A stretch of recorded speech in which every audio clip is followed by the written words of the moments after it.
far you have come on your own, but never alone. Through the rain and through the shine, here's your moment, it's your time. You stood tall and now you see, standing in your destiny. 100 women growing strong. 100 women where you belong. You stood tall and now you see, you have reached your destiny. Woman, woman.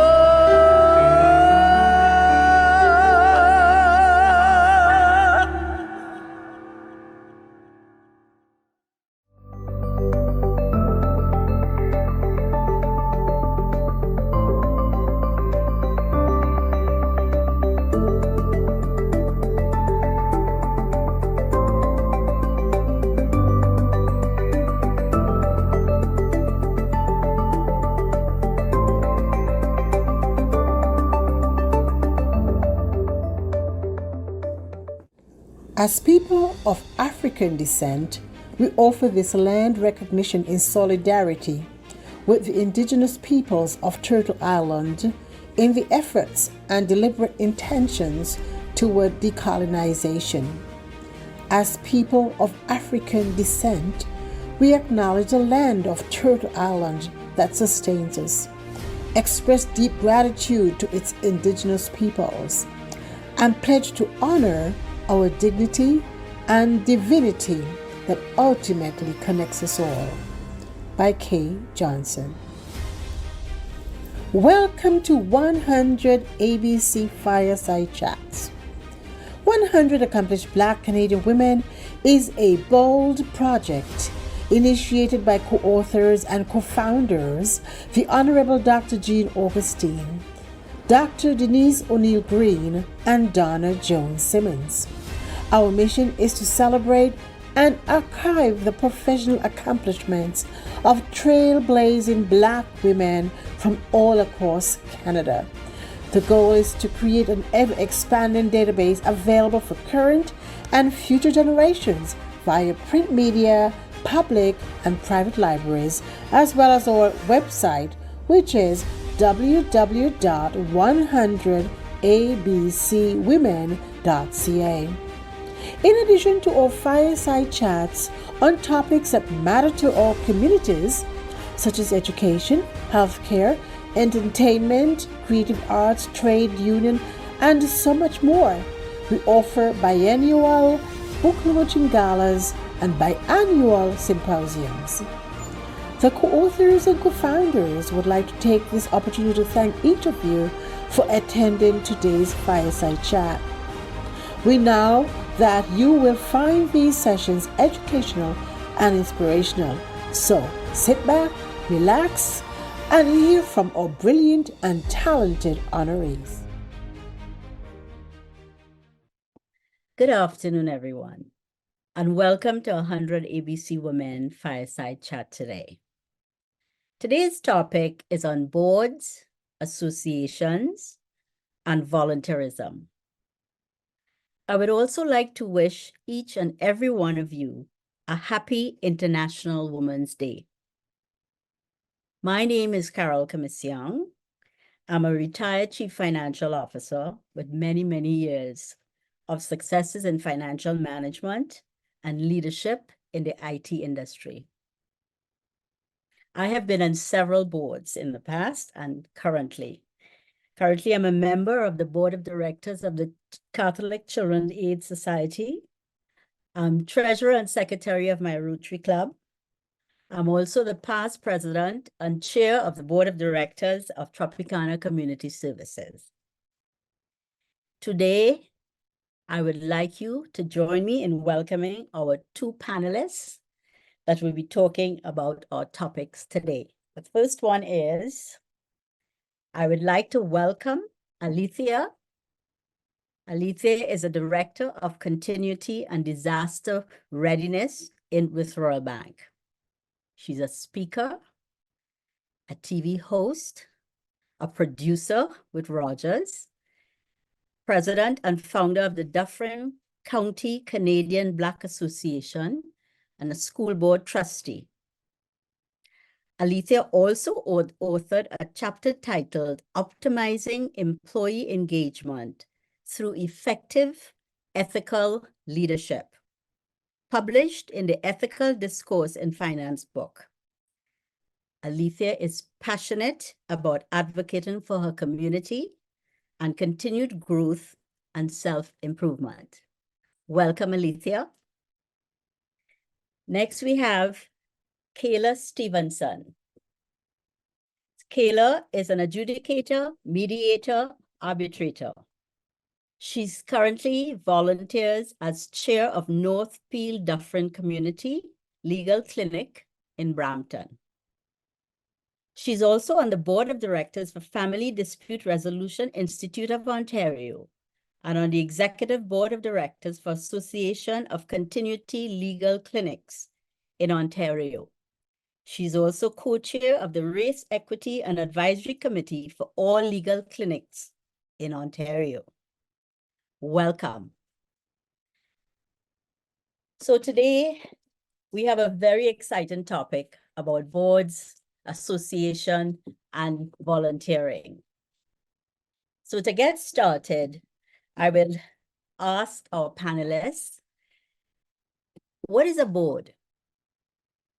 What types of boards exist? Who appoints a board?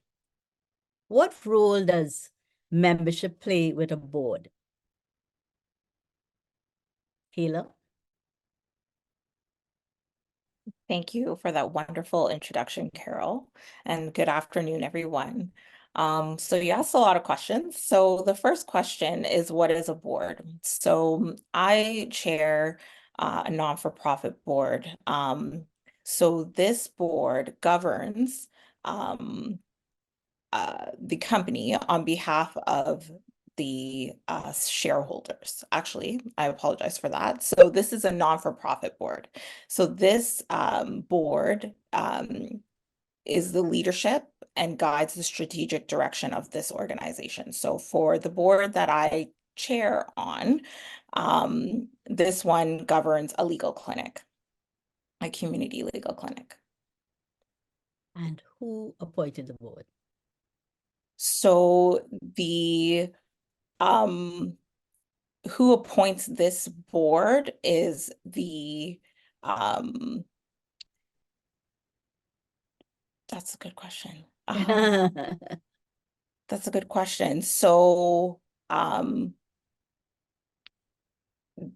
board of directors assists with appointing other board of directors. The Association of Community Legal Clinics sets a standard of how boards are to be appointed. Thank you, Kayla. Alethea, would you like to comment? Sure. So my experience is similar to Kayla's with the nonprofit sector. So my board members are appointed by existing board members, and there are for-profit boards as well. And typically the shareholders also have an opportunity, usually via proxy, to appoint the recommended individuals who have been put forward to sit on boards. So my expertise, however, lies in the nonprofit sector, so I'm more comfortable speaking towards how boards are appointed. We also have boards that typically, for example, like a school board trustee, they operate as a board, right? And so that other nuance is also unique because now you're appointed by vote, or in special circumstances, you could be appointed through an interview process or other avenues under their policy and governance. So it all depends on the nuances of each type of sector that you're in.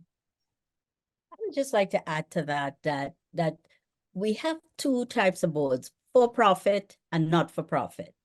So for-profit, it is really the shareholders. The shareholders make the decision. That's their boss. And for-profit, the membership. The membership has to ratify and agree to the board. So that's today we're going to focus on not-for-profit versus for-profit.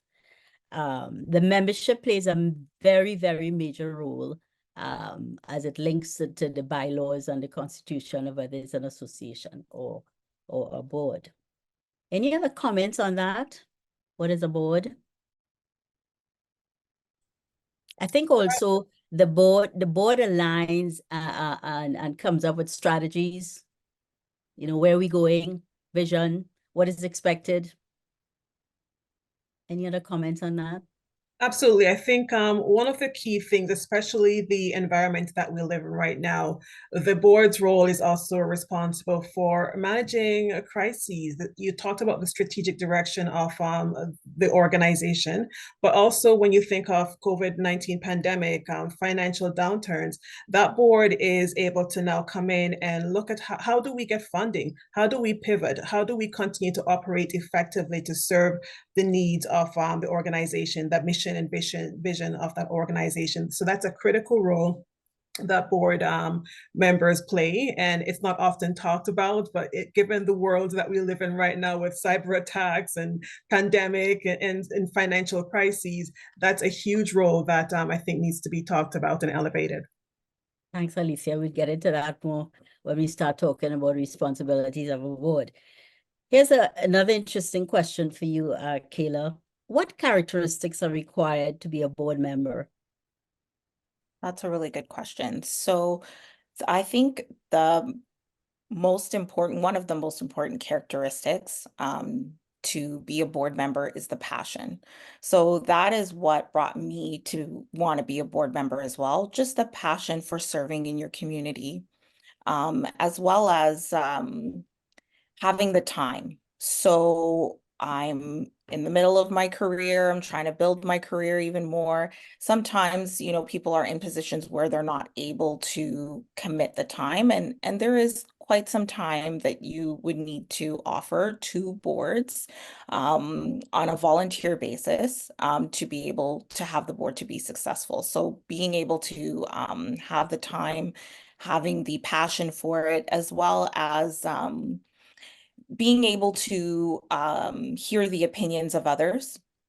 So having a well-versed board of directors include people with varying backgrounds, and they'll all have different opinions. So you have to be able to have the capacity or the mindset to be able to listen to what other people have to say, and accept their contributions. And being the chair of a board, I have to ensure that all of my board members have the opportunity to say what it is that they think, with their backgrounds, with their different backgrounds. Everything that they say is well appreciated.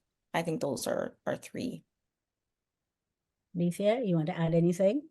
Yeah, the other point I'll add is, a strong characteristic would have to be someone with a strong ethical and moral compass. A successful board requires a level of transparency, and someone or individuals with a strong ethical and moral compass would be definitely a huge part of board organization. I would also like to add a couple of the things: strong communication skills. And I think Kayla touched on that a bit.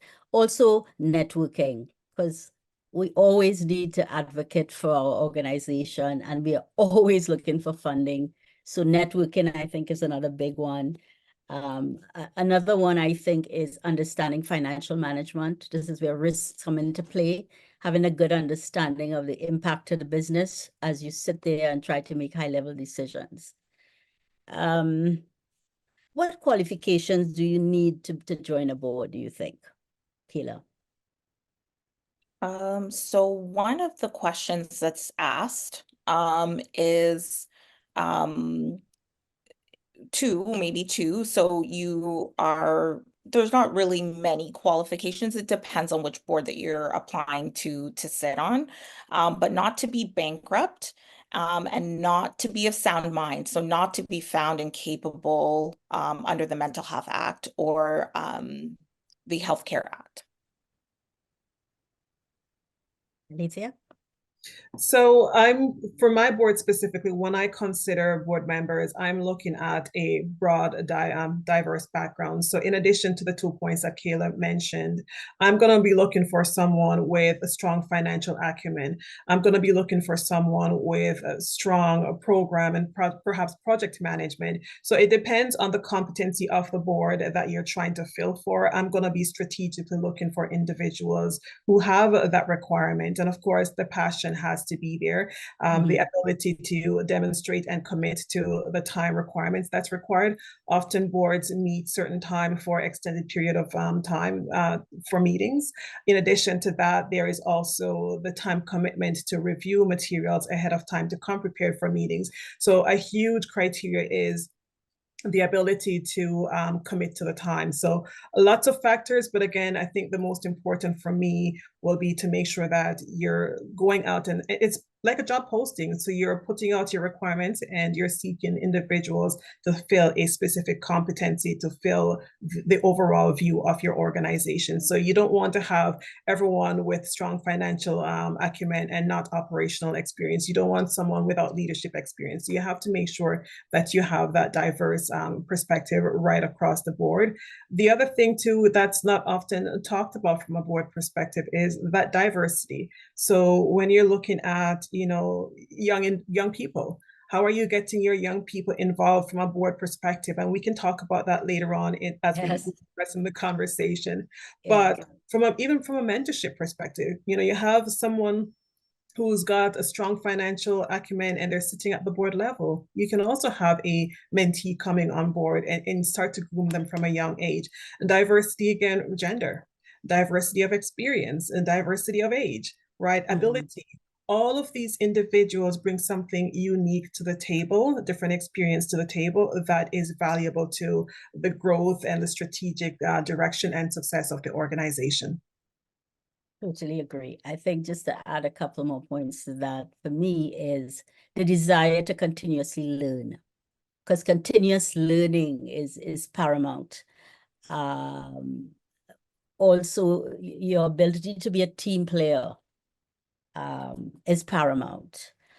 To be visionary is paramount in my mind. Some other characteristics: go after the organizations that you're passionate about. If mental illness or mental health is your thing, go for it. Go where you feel connected. To me, that works for me. Anything else, Kayla, you'd like to add? I was just gonna add, this may, go without saying, but you don't have to have previous board experience in order to be on a board. So you're gonna have to get the experience some way. So as long as you have an interest or a background, apply to a board without any experience.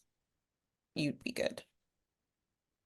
Right. And again, you're bringing your knowledge, your expertise, your skills from wherever to that organization. Okay, here's another question for us. What do board meetings consist of? So we meet. What is it about? Alethea, I'll let you start with that one. Perfect. Yeah. So typically there is a set agenda and, we have approval of previous agenda minutes. We talk about new items. We also have strategic priorities that we're discussing. We're talking about operational events. We may go through, sometimes we go through a closed session where we're discussing things of a sensitive nature. that the public would not generally be privy to. So in addition to that, we also have, I talked about financial, we talked about operational endeavors. We also look at the strategic priorities. How do we look at, where we want to go from this point on? And there's a lot of things that we discuss in those meetings. Sometimes we need to approve motions. We need to review a number of different items that come up through previous meetings. So those are the high level items that, from a board perspective, what they consist of. Hila? Everything that Alethea said is normally what happens in regular board meetings. But one thing that's happening a lot more now on a lot of the different boards that I'm on is equity, diversity, and inclusion. So that is just like the minutes, just like the financials that have to be shown every month.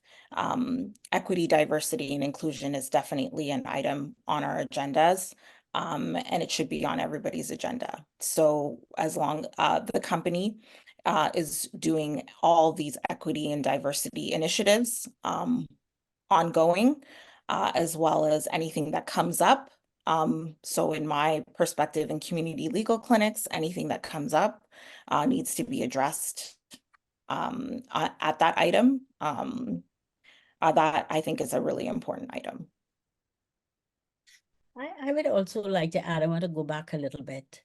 There are probably three key types of boards: policy boards, operational boards, advisory boards.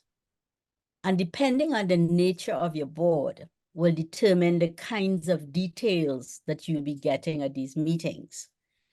A policy board or advisory, I think they're kind of close, is one of advice and counsel, strategies, vision. Normally, responsibilities are delegated to an executive director. So rather than the board involved in any kind of operations, that responsibility is delegated to the executive director, who is accountable to the board. And in running organizations, committees and partnerships, vital. So at meetings, you may have many committee reports, and some key committees will be HR committee, the finance committee, the audit committee, the fundraising committee. I'm calling some committees that are vital to the success of the organization. So at these meetings, these various committees, led by probably board members, bring forward, I think the key focus may be risks. What are the risks? What kind of financial funding? What's happening with financing? What are the restricted funds? What are we going to do about, they just changed the bill 124 and salaries, they could no longer only give a 1% increase. So how are we going to manage that? Those are some of the kinds of discussions I believe happens in the board meetings. Also, who is at the board meeting? The ED. If the responsibility is delegated to the ED, he or she is there. And as a board, we evaluate the executive director. How do we do that? To do that, we also have something called in-camera meetings. So it's not just regular meetings for the board. We have in-camera meetings where we'll talk about maybe how is the ED performing? Maybe what are some of the private things we need to talk about? Our brand, whatever it is. So these are some of the things I believe also happens at the meetings. Yes. Thanks, Carol. I just wanted to address some of the comments in the chat. So all of them will be addressed, but one question is, are boards required to produce annual reports? And they are, to let everyone know, all the stakeholders know what is going on and what the board has been doing, how the company is doing. So either the annual report is provided at the end of the fiscal year, which might not be the calendar year, or the beginning of the fiscal year. Does anyone want to add anything to that before I touch on something else in the comments? Yeah, I'll add on.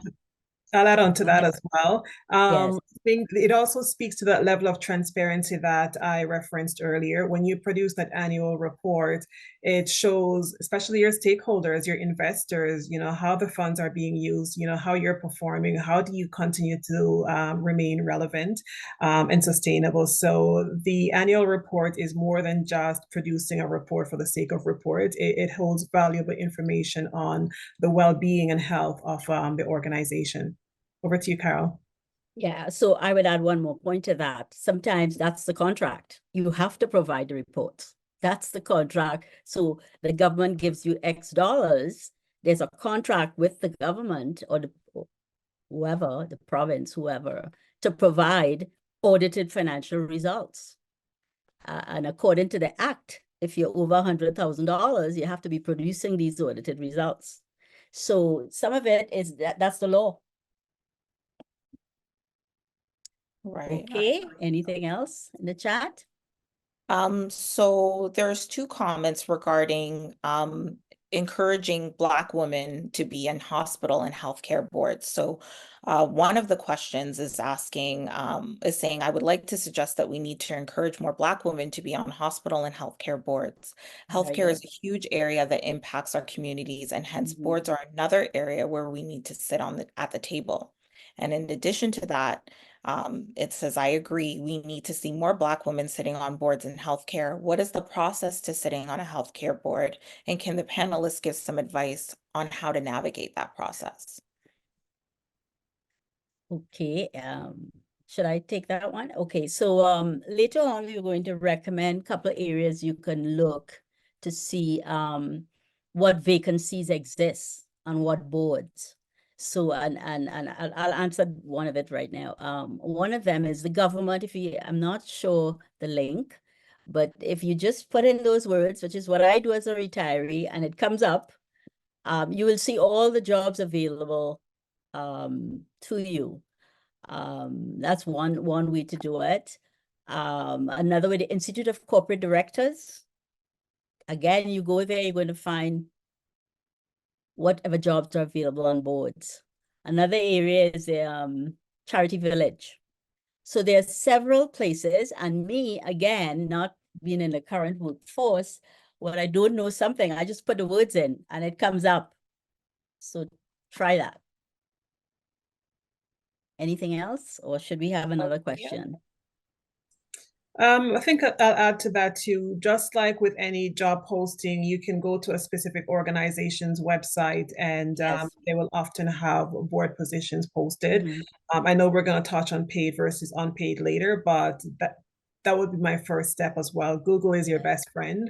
Yes, LinkedIn is another yes. great resource. Often you'll find board positions posted there, and as well as Indeed. But I would start with Google and a Google. specific organization that you're interested in sitting on. It's my best partner. Okay, I just so wanted to add, sorry, Carol, yes. or we could talk about it later, but I just wanted to add that connecting, so your connections. So how I, find out what jobs are open or what boards I'm interested in is I use LinkedIn. I connect with people who have interest in where I would like to be, connect with them on LinkedIn, maybe have a conversation with them, or ask them about their board, or how, if there's any openings, I'm interested. What do you need to do? Reach out. Connections is everything. Social media is everything. Google helps. And just searching it up and waiting, because sometimes boards have years where directors would have to sit on for a few Yes, years. So there terms. might not be any vacancies now, but there might be vacancies in the future. You could always reach out to either the chair of the board or someone who's on the board to show your interest. I just want to add to that. You just tweak something, and yeah. The other thing is, you're so right, because boards also look at the gaps on their board, and we talked about that earlier on. So there's the board, and even though you may have the perfect skill, the need for that skill is not probably required now. So one of the things you could do is join a committee in that organization. Learn the business by joining a committee. That's how you learn how it works. So when you get in the boardroom, you have more knowledge. So to me, the first step may not be the board, but the first step may be joining a committee in the organization. That's great, Carol. And the one last point I'll throw in here is you don't have to be part of a board to understand how boards run. Many of these organizations host their meetings publicly. For example, cities, municipalities will often, school boards have their meetings and it's usually streamed live. So you can actually tune in to see how the board meetings are conducted. That's a great way to build your experience. I think there's another question in the chat. Is there? Maybe for the next question that you have for Okay. us, Carol, I'll Okay. mention the question. Okay, so we will go to our next question. What is board governance? And how can boards balance governance and operational involvement? That's a great question, Carol. Thank you. Board governance is essentially you're setting the strategic priorities of the organization. You're making sure that the policies, the mission, and the vision of the organization is being carried out. And it's very different from an operational board where you have staff going through the day-to-day operations of making sure that your finances in order, that your programs and your events are running. Your board is there to primarily set and make sure that the values of your shareholders for a profit organization are being met. But from a nonprofit perspective, the vision, the mission, the strategic priorities of your organization are being carried out. The other critical component is we're talking about effective and clear communication. That's a critical factor of board governance. If you don't have clear communication, if you don't have standard meetings, if you don't have regular cadence in place, then you will not have an effective governance session. So those are some of the foundational characteristics of effective board governance. The last point that I'll mention is making sure that you are providing the education for whoever is coming on board, right? So whether it's additional board members or staff members coming on board, they have the right education that they need to be able to effectively operate. And one of my go-to resources is Robert's Rules. It's a short book, condensed, and I think everybody who's ever sat on a board may have read it or components of it. That is your Bible. That is your encyclopedia of board governance. I highly recommend you reading it and getting up to speed on board the effectiveness of board governance. Kayla? So great, Alethea. So I'm going to need you to put that in the chat there so that I can have that, so that I can give that to my board members. So I'm just going to piggyback. I agree with everything that you're saying. I'm just going to piggyback a little bit off of that it's so important to make sure that the board of directors are very knowledgeable about what it is that they're going to be doing. There was a question in the chat regarding this. So it says, I have found that some boards make the board of directors responsible for helping to fundraise and or financial responsibility. Is that right? Do you want to comment, Alethea or Carol? Alicia, you want to go first? Sure, I'll start. So there are some boards that the board members are playing multiple roles. And usually you find that at, the newer nonprofits, smaller nonprofit organizations, one step up from a grassroots organization. And so it's a all hands-on approach, and there still needs to be that clear delineation, but understanding that as a small nonprofit, you may not have the resources, you may not have the number of volunteers required. So you're often wearing multiple hats. Speaking from experience, my nonprofit, all of our board members are essentially operational members as well. So they're expected to jump in where their expertise lies, whether it's finance, whether it's volunteering, whether it's grant writing. Sometimes it's multiple roles. But when you start to grow and as you start to build out your organization, that's where you need to start seeing that clear delineation of roles. Hila, you wanted to add anything before I comment? So I don't have much to add because with the boards that I chair and that I sit on, we don't do any fundraising. So I don't really have too much to add to that, but So I totally agree with you in terms of depending on the culture and the nature where the board where the organization is. And I believe you develop whatever culture you want in your organization. Your bylaws will determine the roles and responsibilities of the directors. It may not be in the bylaws, but certainly in terms of reference, it will indicate expectation of every role on the board. So that is a decision that has to be made in terms of should we as board members be raising funds? And I'll give you a little story. When I was at IBM, I remember being told, and I don't know if they're being told today, I retired several years ago, each one of us, we are sales reps. So it didn't matter if you were in finance, administration, controls, quality, whatever you're in, you're selling our product called IBM products. So to me, it's the same kind of concept you take to a not-for-profit environment where we're all there for the same mission, pushing to help. And if we could in any way help to raise funds or be an advocate for the organization, then it's a big plus. But I think to answer the question specifically, should that be happening, that should be decided to me by the culture of that board. Every board has their own unique culture. Hope that helps. Now, there's a second part to my question that was not answered before. It was, how do you balance governance and the operational involvement, that push and shove? Because especially if you're a policy board and operations don't want the board to get involved with operations. So there's a pull and tug. How do you manage that?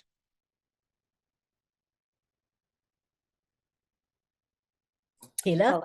I'll let you go first, Alicia.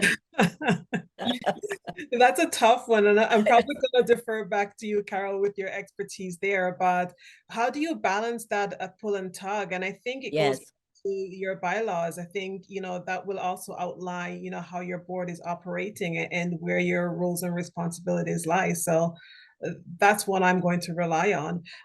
If it's going back to the operational side of the house, for you to make a decision, there's usually a process in place for you to get to that decision point, usually through motions. And so that's, again, something that should be outlined in your constitution or your bylaws.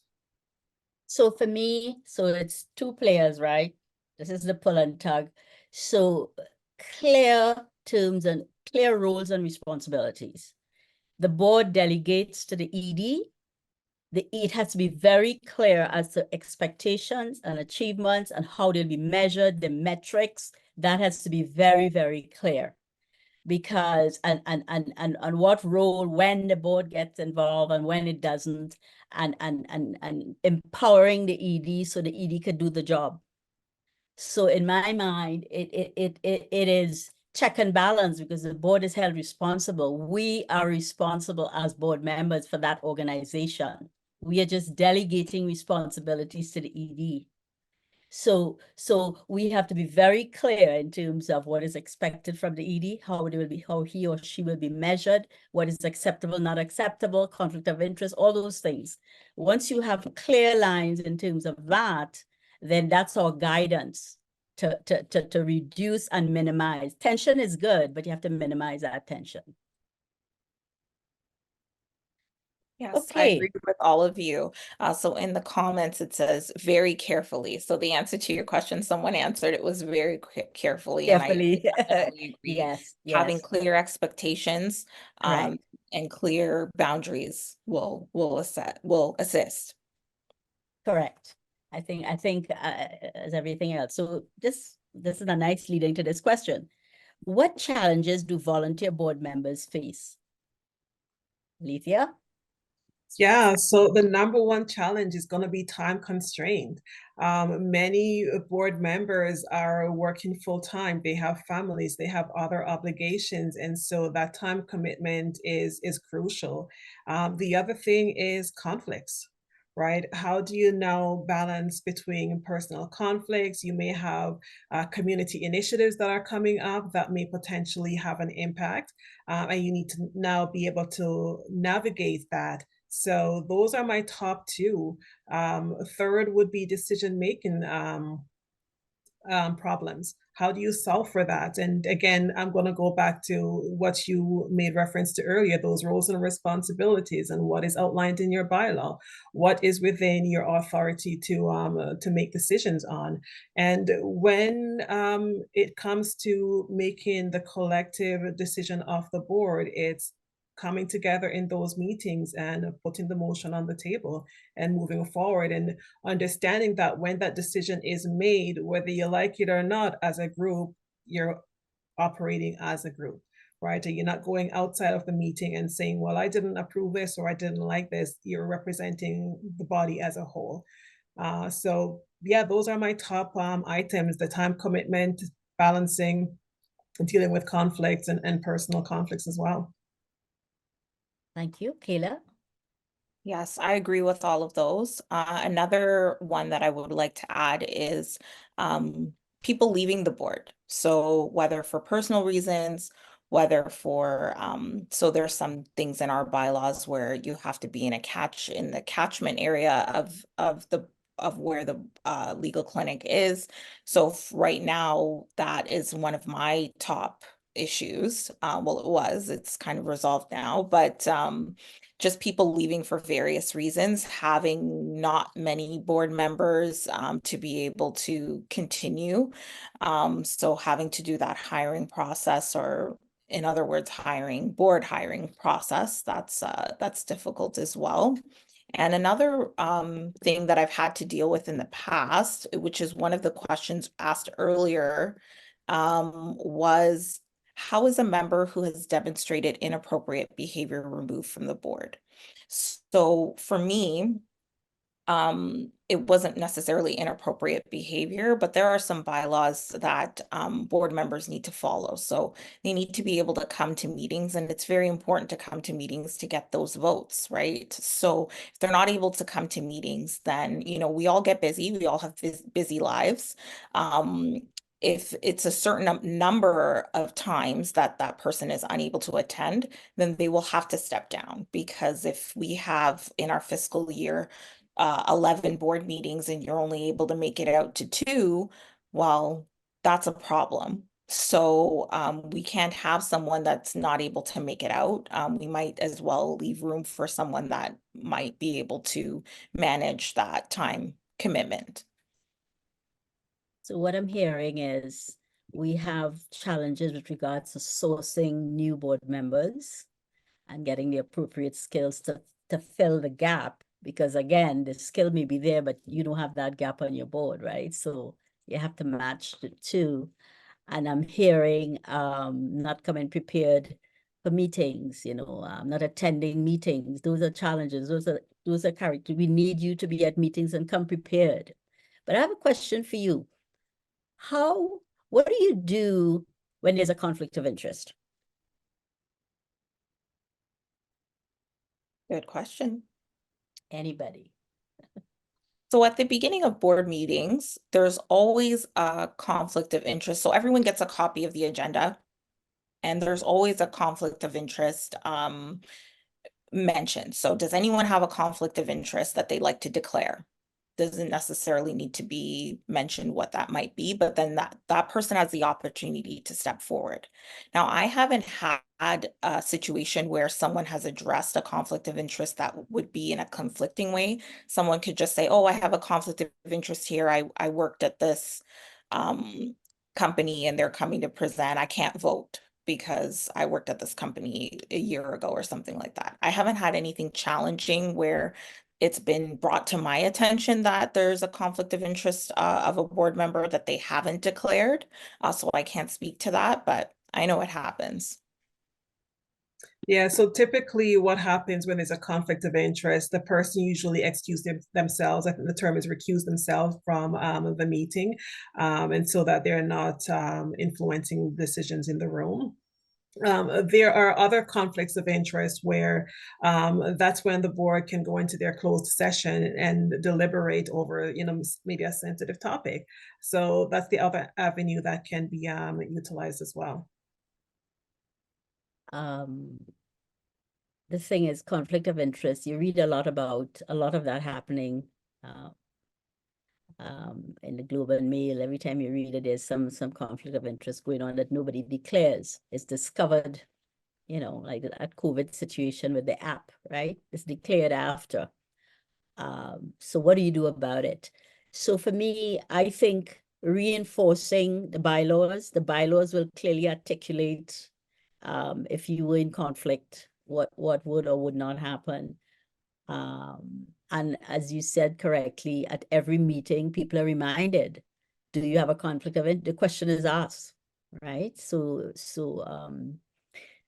Okay.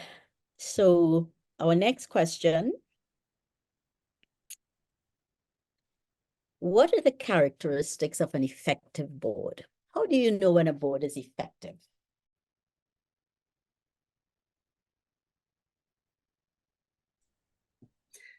You know when your board is effective when you're able to meet your strategic objectives, right? Always go back to the objectives of your organization. When there's clear communication, your board is meeting on time, regular cadence is in place, your meetings are being documented and circulated ahead of time, and everyone is showing up for those meetings. That's when you know that your board is effective. When you look at, for example, funding, how are you going out and making sure that you're getting the appropriate funding that you need to either maintain or scale your initiatives? If you have a membership database, are you growing your members or do you remain stagnant? Those are all some key levers to determine how effective your board is. Ayla? I agree with all of those things. Another way to know is if the executive director that is appointed by the board is doing a good job. So there's no issues, there's no problems, they're doing what they need to do.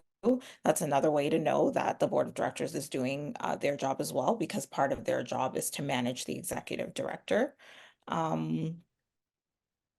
People are showing up. I agree with everything Alethea was saying. Okay, so I'll just add a couple then. Yeah. Know the business, the industry. Not afraid to speak the truth, because sometimes in a room, you're the only one with the opposite side of the coin, and you feel how to say what you're really thinking, and the majority rules. So you have to be able to speak up. The ability to think strategically, not just what's in front of us, but what's maybe coming down the pipe in 5 years, 3 years, what's happening in the environment. Another big one for me, that board has to know to manage risks. Risks will put us out of business, and you have to be on top of risks. If your board does not have the skill to ask the right questions, like Bowen, you will be fed what the ED wants you to eat. So you have to have the ability to ask the right questions. That's where education, knowledge of the business, skills come into play, so that you could get behind what you're being told. Any other comments? There's some questions in the chat. Okay. And comments. So one of them is, boards cannot be effective if the board's president is a weak leader. How can other board members address poor leadership? Okay. You want to take that one? Okay, let's take that one. You want me to answer? Sure. Okay, so again, I'm coming back to setting expectation. You have to be very clear. It has to be documented. This is what is expected, by when. This is how you'll be measured. Key has to be follow-on conversations. You don't wait 1 year later to say, wait, you didn't do this and you didn't do this and you didn't do that. It has to be, you have to give at least once a quarter, at least minimum, coach the person, share with them, listen, I was looking for this, this, and this. You only gave me this. And by the way, I didn't even like this. So you have to set expectations. You have to give timely feedback, and be truthful. Some people can't deliver the tough messages. You have to be able to give both. Another thing I learned since 19, I can't remember the first year management. Balance. They may be doing, don't just say you didn't do, and nothing here. You got to give the employee, the ED balance. Share with them what they're doing well, what you really like, and share what they could improve. Those would be my thoughts.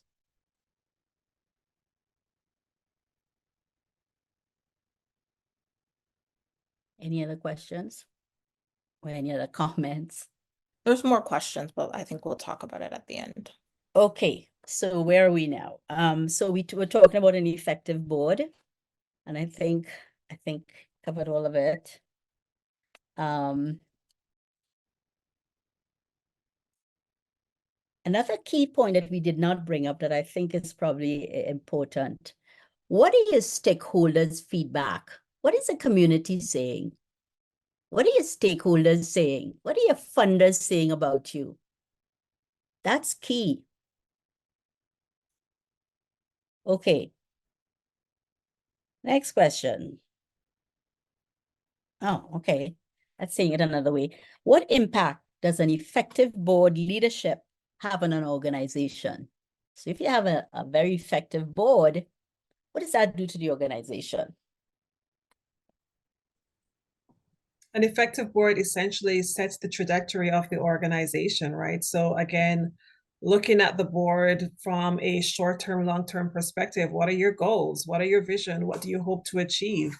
And in order for you to do that, it goes back to what we talked about earlier, setting those clear roles and responsibilities, making sure that individuals are held accountable, clear communication, all of those things, transparency in your reports, making sure that all of your items are documented. Those are critical elements of making sure that you have an effective board.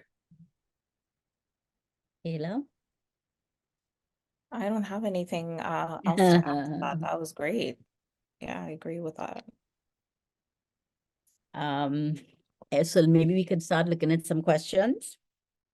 Okay. So,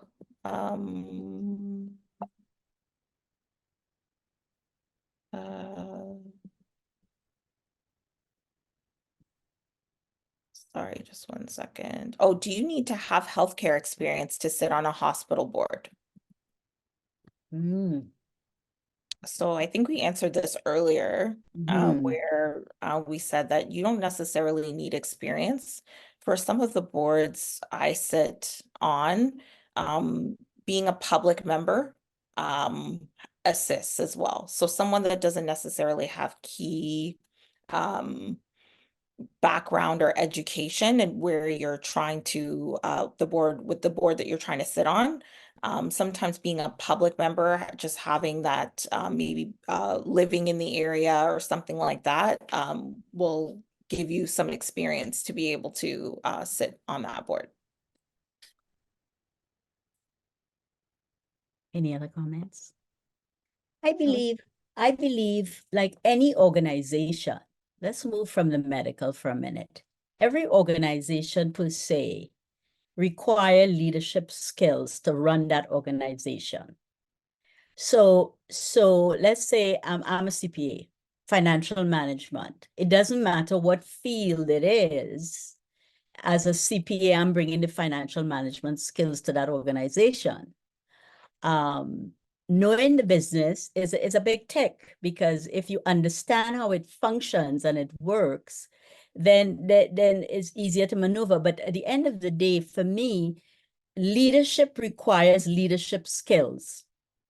And those leadership skills come in many forms. For example, I'm a HR practitioner. I'm a HR leader. HR people are no different. HR in medical is no different than HR in in construction or whatever else you want to talk about. So for me, without knowing, I'm not on a medical board, I'm thinking in terms of leadership skills. And I'm coming back to my point. If you're interested in an area that you feel you don't have the depth or knowledge, you join a committee, you read about it, you educate yourself, and you bring your critical skills with that to the board or to the organization. More questions? I don't have any more. The next one is, how often should the board review bylaws? Under what circumstances should the board modify their bylaws? Okay. I think wants that's a to great take- question. Who wants to So take that? I'm a bylaw person, love Yeah. bylaws, love reviewing bylaws. I've done that for most of my the boards that I sit on.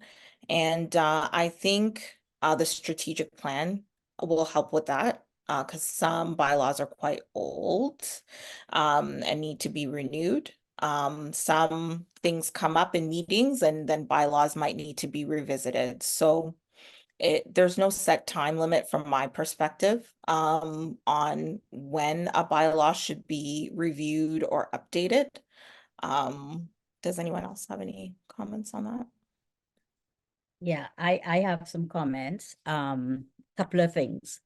So the province has just put a new act into place, and it has your bylaws have to be changed by October 2024. They gave us 3 years to change it. I believe, and on one of the boards I'm on, the bylaw was not renewed there were amendments going back, I don't know how many years. So I believe in your governance committee, as part of governance, a review of the bylaws should be part of the actions that you take to govern your organization, to govern in the board. That means you may say every 2 years I want to look at it. Or if the government brings something in and says you have to review it, you do what you have to do. But more importantly, as your board evolves, for example, the number of members on your board will be in your bylaws. And it could be that you have 15 board members right now. And you know how hard it is to get board members. So you may say to yourself, wait a minute, do we really need 15 board members? We probably only need 10. So here's an opportunity to amend. But to amend the bylaws, you have to get approval from your membership. So you can't just amend it. You could amend it temporarily, but the membership has to ratify that change on the bylaws. So key is good governance requires you to have a plan of action as to what is some of the things you'd be doing every year or every 2 years so that you could be in compliance with the law, mitigate risks, and ensure your organization is running effectively. Hope that answers it. Next question. Oh, definitely. How often should board members be trained so that there's a nice balance for decision making? Okay, who wants to take that one? I'll jump on. So first of all, at the start of any new board, that training needs to take place. If you're onboarding new members partway through, immediately, of course, they need to be trained as well as doing the code of conduct. Like any other organization, board members should be trained with a refresher at least annually, just to make sure that they're staying on top of things that may have come up throughout the course of the year, any new bylaws and new guidelines, any new rules that the government may have come out with. So that would be the recommendation.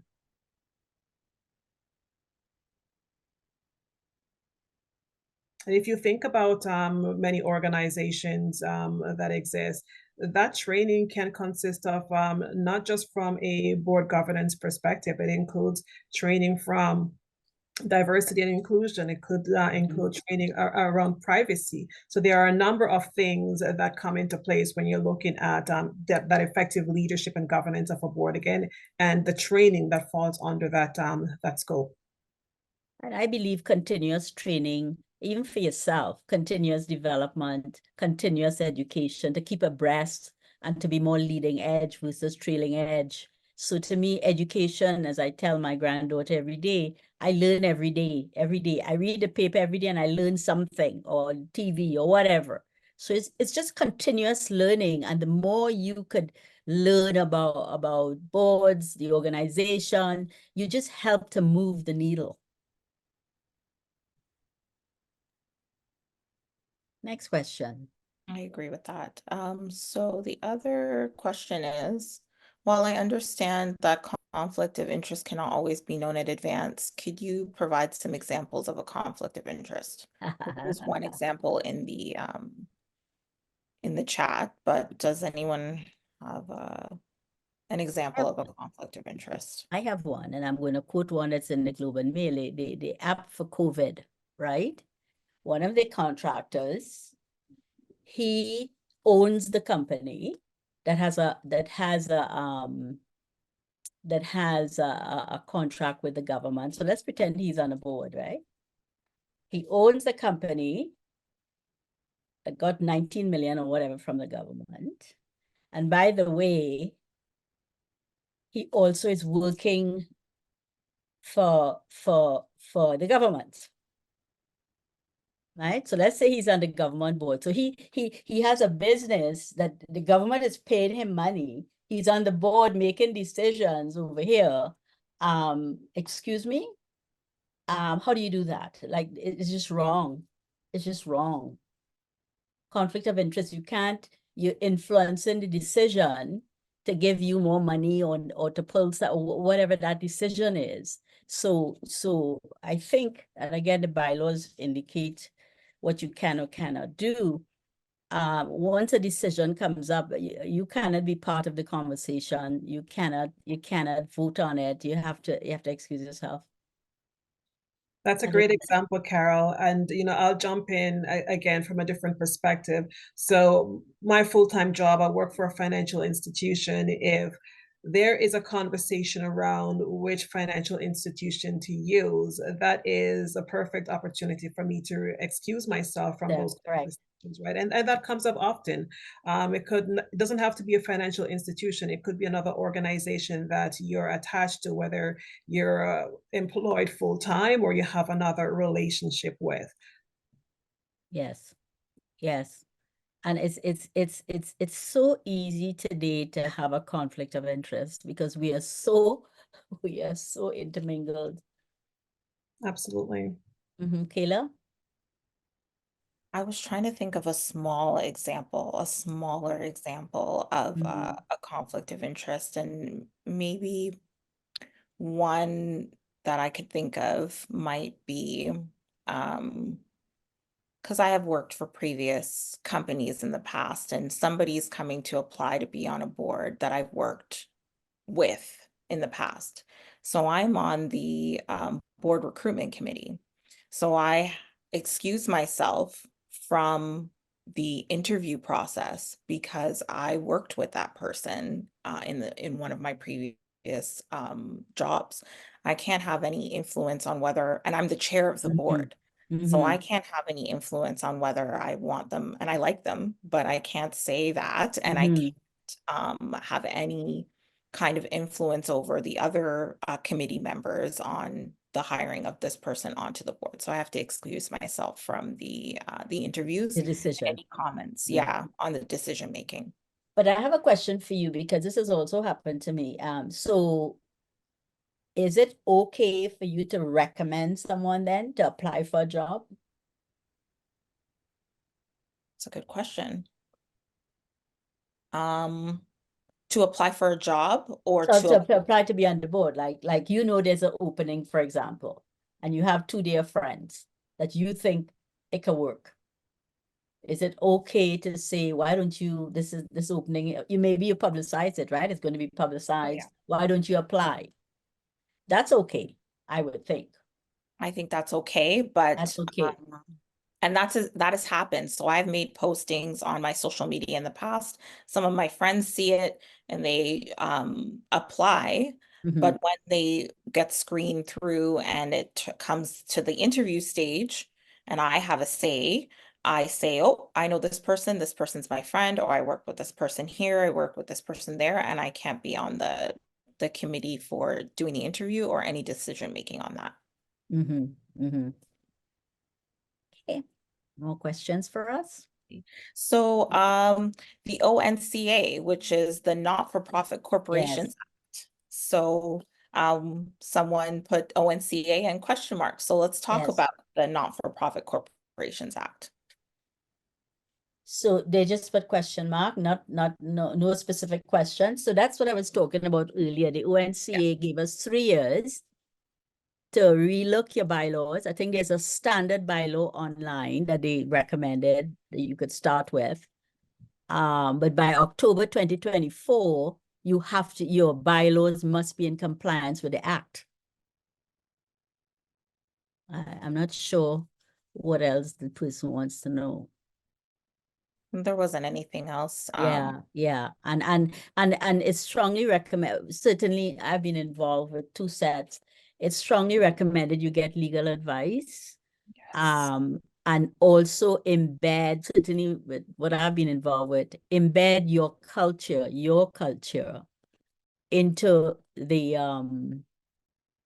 bylaws, like kind of how your board functions, and also supplement it with policies and processes, I guess, policies and procedures. That's the word I'm looking for. So you don't put every single thing in the bylaws, but you put the key things, and then you complement it with procedures and policies. I don't know if that will help the person. No, absolutely. There's no other questions in the chat unless somebody else has questions. I don't see anything. Well, we have come to the basic questions we had here. So I'd like to spend a little bit of time just throwing it out to you guys in terms of if we could discuss a little bit more about risks, again, under governance. Why is governance so important? What are some of the risks associated with poor governance? You know, a lot of our organizations in the Black community have challenges with that, and I think some of it is lack of skills. You know, you can't get the right people with the right skills so how can we help our people do better at governance? And what does governance entail? Wow, that's a tough one. And it's how do we get the right people at the table? I think it goes back to being, very diligent and making sure that we are putting out a job posting or a requirement, and we're bringing on those specific individuals to meet a specific need. They have a clear, you've onboarded them, they have a clear mandate, they have their accountabilities that they need to meet, and it's clearly documented. If we don't have things documented, and I think that's one of our biggest downfall, we don't have a clear structure in place to have things documented, and that impacts potential funding, that impacts other donors coming on board. When you're applying for grants, if you can't prove that you have documented meeting minutes, perhaps newsletters, tracking from previous initiatives that you have successfully organized, that will be a barrier in you getting future funding. So making sure that you have that level of transparency and everything documented with some detail will be critical for our success. And where we fall short often is not having those items documented, not having a financial statement, not having that level of transparency. And oftentimes, again, it's everyone trying to come together to do their best, but taking that moment to pause and have a structure in place is absolutely crucial. Hila? I agree with that as well. Being the chair of a board, it's so important to make sure that the members of the board have the information that they need in order to do their position as board members. having the information provided, like financial, just letting them an overview of how to go through a financial statement. So prior to being on a board, I had no idea. I don't have a financial background. I haven't worked for any financial companies, so I didn't have any of that. So I had to go and kind of find information to be able to provide to my director so that they would be able to read a financial statement, to ask questions. And these are the types of questions that you ask, because that's kind of where sometimes where some of these places fall and where things can kind of slip through the cracks is in the financial statements. And if the board of directors, they're all voting on the financial statement and they don't understand it, it is a little bit of a liability. Little bit, I think it's a big bit of It's not a liability. little bit, but I mean a big bit, but A it's a big liability. Yeah. So I'm going to flip the coin a little bit. How do you handle lack of performance by a board member? Oh, so as chair, I check in with my board members on a regular basis. I find out how they're doing, how things are going, how I can improve their where are my words? So how I can improve how their experiences on the board.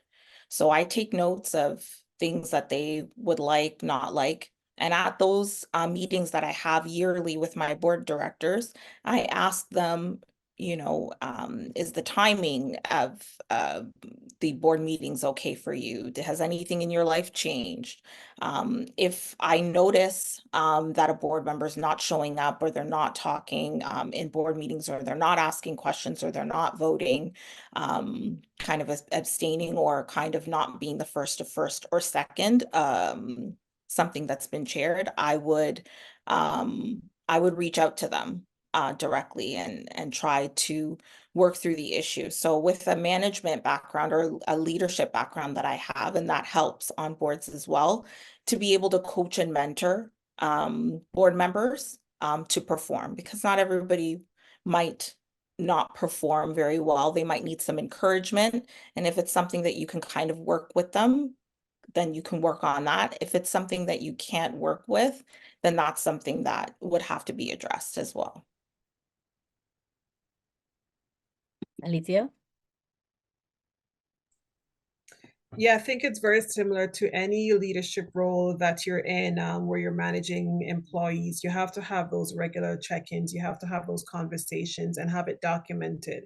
If the behavior or the pattern continues, then that's often where you now take it to the board and you're having those conversations in closed session without the individual there, and perhaps it comes to a vote. There have been situations where individuals have handed in their resignation essentially because of something that came up during the course of the organization. So there are different ways of handling it, and again, it depends on the structure of the organization. Again, that will also dictate how you proceed, but most importantly, it's those critical conversations that you're documenting performance and expectations as you go through. One of the experiences I've had, totally agree with both of you, is there's an evaluation document with about 10 questions. Same question. They get it at the end of every year. I just got mine. And you have some very specific questions.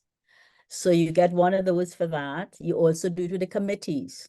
So it's a survey online, and you have to answer these specific questions. Then they roll up that feedback. Well, two surveys actually. One on self-evaluation, in terms of time, commitment, all of that, and one on board effectiveness. So you have to do two, one on the entire board, one on yourself, and one on the committee, a committee you belong to. So they could look at the effectiveness of the committee, the board, and yourself. Because when you have to answer the question about yourself and it's going in, it sometimes make you fix what is a problem. So I found that very effective. Literally 3 documents online. You evaluate yourself, you evaluate the committee that you're in, and you value the effectiveness of the entire board. So that may be something to look at. In terms of non-performance, yes, on the board is the same thing. Yeah, and it's harder because for a not-for-profit board, the person is not paid. They're doing it out of the kindness of their heart, and still you're saying to me, you know what, it's not working out. So you have to manage that with kid gloves, right? Because you need their support. Yeah, and Any other questions? Sorry. add on one last point to that. I think, Yes. you know, especially for those volunteer positions, if you can tie it back to, you know, the mission and vision of the organization, that's usually an easy way or an easier way of having those tough conversations, right? Mhm. You're not meeting, you know, what we've established at the onset. So that can be an effective means. Any other questions? I Kayla, are you seeing any I interesting see one more in questions? the chat, but we Okay. might need, or two, one just popped in. So Okay. when do you make motions? Okay, When do you make motions? Okay. that's another great question. Yeah. So typically you make a motion when you have an important decision to make. So you need to approve the budget, right? That's a good time to bring forward a motion. If you want to make changes to a procedure or to even sometimes wording in a previous motion, that's when you bring that forward. You put forward a motion to approve the minutes from previous agenda. So there are different structures and different levels of motions, but essentially a motion is when you want to make a decision collectively, get everyone's consensus on a specific topic or item. Yep, it could be to end the meeting. It Exactly. could be to approve the agenda, right? You call a motion to approve the agenda. So it's to make a decision. Do you have another question? There was a comment, so I thought it was a Okay. question, but it's a comment. It Go says ahead. a lot of issues arise when there are too many friends who happen to be on a board. Oh, I agree. that's a good one. That's a good one. So then the question becomes, how do you approve someone to join the board? It's because, are you looking at skills or are you looking at friendship? Because like, what's the criteria to be a board member is key. Any more questions? I think I'd like to add to that comment as well, because when you have friends, and you can become friends once you're part of the board, but having that clear standard and process in place and having a strong chair will enable you to be able to effectively navigate those conversations. So when you have a motion on the floor, there is a specific process in place for you to be able to have those conversations and making sure that the decision gets approved. So whether, you know, friend A doesn't like the conversation or not, there is a process in place to move forward. And so having a strong chair who's able to hold the meeting in order and hold everyone accountable during that meeting is critical. And again, approving a motion requires a certain process. You put forward the motion, you have someone to second it, and you have the options to discuss it. That's it. Mm-hmm. And typically too, when we are going back to motion, sometimes those conversations are already taking place behind the scenes. You're coming into the meeting and kind of already have an idea of where the decision is going to be made and how it's going to be made. And it's a formality now of going forward with some of those decisions through the motion process. Yeah, you have to use your bylaws, your policies, procedures, and be very emphatic about that's your guiding light, you know, for making decisions on the laws. Anything else, Kayla?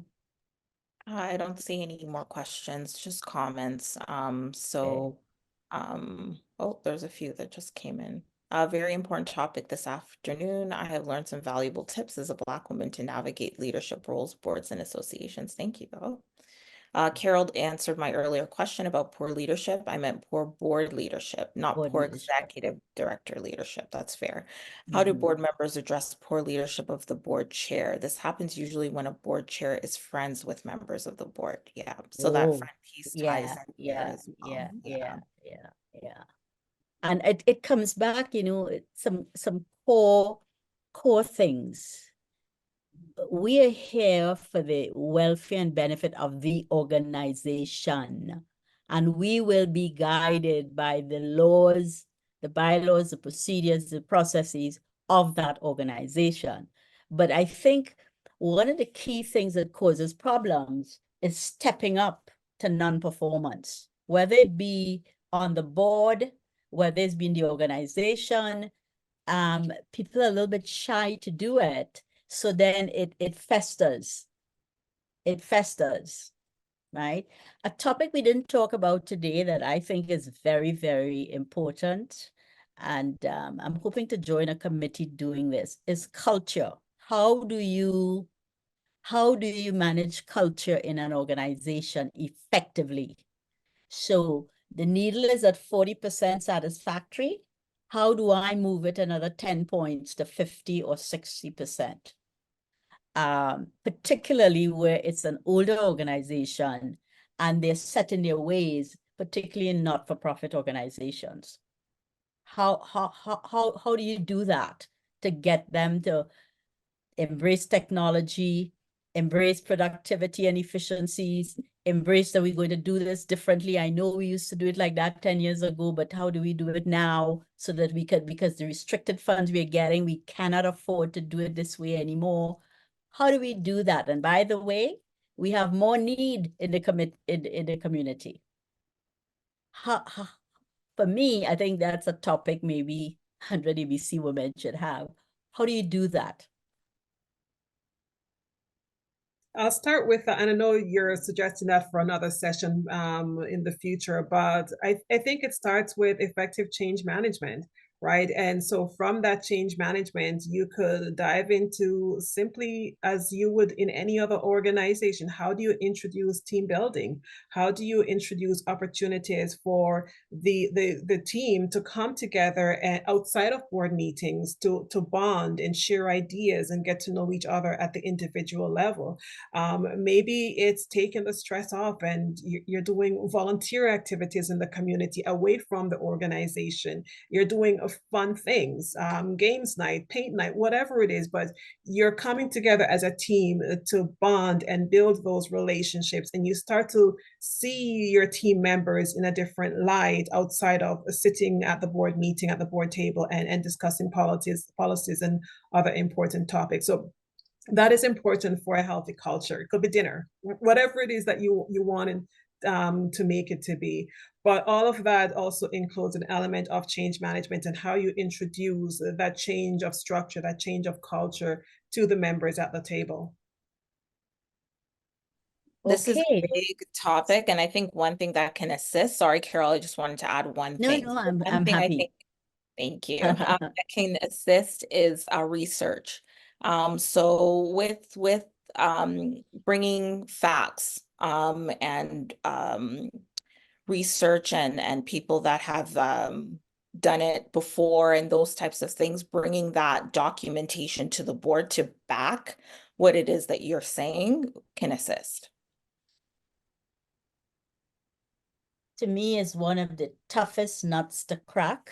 Yeah. Because there's a balance of loyalty to our employees and wanting to keep our employees and do the right thing, and the fact that everything is going 200 miles a minute. I mean, nothing is waiting for anybody. It's just, you got to keep up.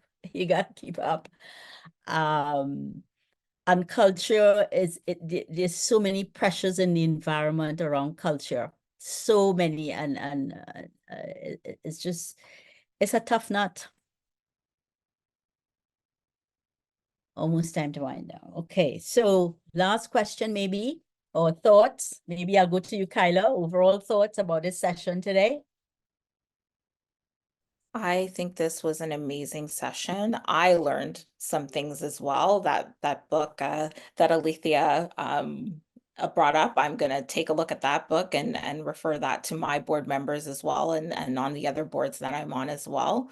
Um, I think it's just so important for Black women to be on these types of boards, any type of board. So if you I'm hoping that a lot of people took away a lot of the information that we had to share, but it's so important for us to get out there, get on the internet, start looking up places, start applying, ask questions, reach out on LinkedIn. I'm available.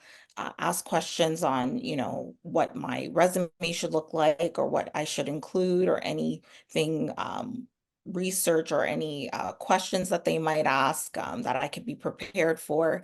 I think we should all be on boards and be in these positions. Thank you. I second everything that you've just said, Philip. And when we're thinking about applying for boards, we don't have to go to the extreme. We can start right in our own communities, right? I'm pretty sure every single community has some kind of a nonprofit organization or a charitable organization that you can tap into. Larger organizations will often reach out to say, hey, we're looking for a board member. Do you, again, trying to make sure that there is inclusion. Do you have someone who would be interested in sitting on our board, right? So your local community organizations and nonprofits will have access to some of this information. Your local municipality, right? They're often looking for board members to sit on, whether it's their planning committee, arts committee, diversity and equity committee. Start right there, regardless if you're in Peel, if you're in Toronto, if you're in Dufferin County. All of those opportunities are available just with your own municipality or city that you live in. And second, network, right? You have an extensive network available to you. If you're on LinkedIn, reach out to someone, start with a hello and start asking those questions, how to be involved. And it doesn't have to be with you sitting on a board right away. As Carol mentioned, it could just simply be volunteering with an organization. It could be sitting on a committee. Those are some great ways to get involved. And lastly, start listening to those board meetings, especially at your local municipality or city level. That's a great way to be involved and see what else is going on. Many of these nonprofit organizations that are coming up, they will be going to these municipalities to share what they're all about.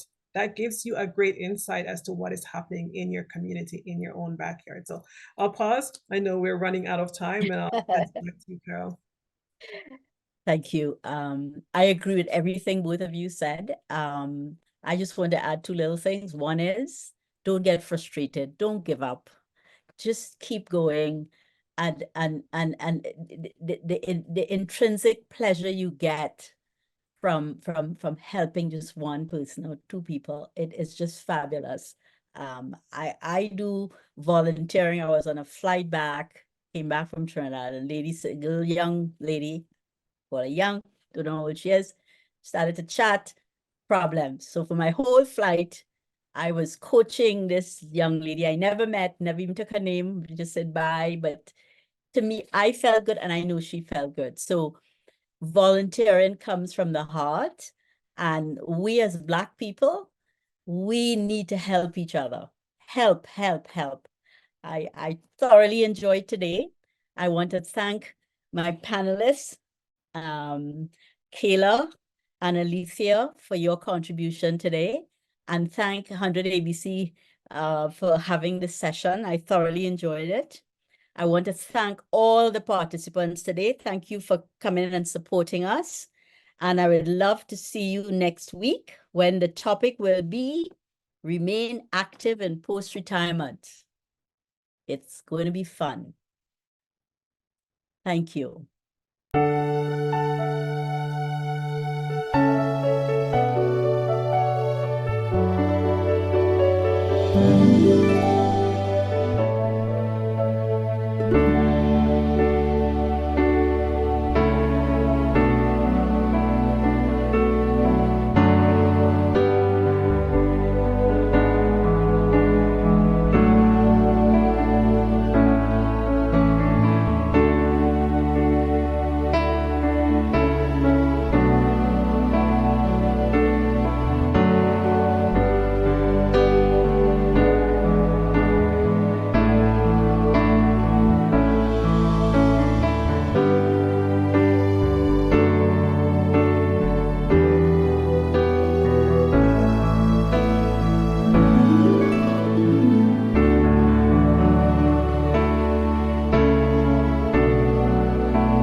you.